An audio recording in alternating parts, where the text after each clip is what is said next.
மேஷம் 2 வாரம் தான் இருக்கு. எதுக்குங்க 2 வாரம் தான் இருக்கு?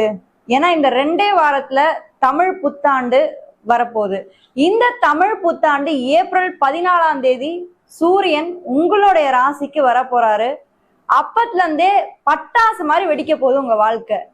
உங்க துன்பங்கள் எல்லாமே விலகி வாழ்க்கையில நீங்க பட்ட கஷ்டத்துக்கும் துன்பத்துக்கும் துயரத்துக்கும் ஒரு விடிவு காலம் பிறக்க போறது இந்த ஏப்ரல் 14ஆம் தேதிக்கு அப்புறம். ஏன்னா மேஷராசியை பொறுத்த வரைக்கும் இது காலச்சக்கரத்துடைய முதல் ராசி. சோ காலச்சக்கரத்துடைய முதல் ராசி அப்படின் போது அது செவ்வாயோட ஆதிக்கம் பெற்ற ஒரு ராசியா வருது. அது மட்டும் இல்லாம இந்த ராசியோடைய அதிபதி செவ்வாயா இருக்கிறதுனால அவர் எப்பயுமே தைரியத்திற்கும் வாழ்க்கையில ஒரு போராட்டத்தையும் வெற்றியையும் கொடுக்கக்கூடியவர் தான் இந்த செவ்வாய் பகவான்.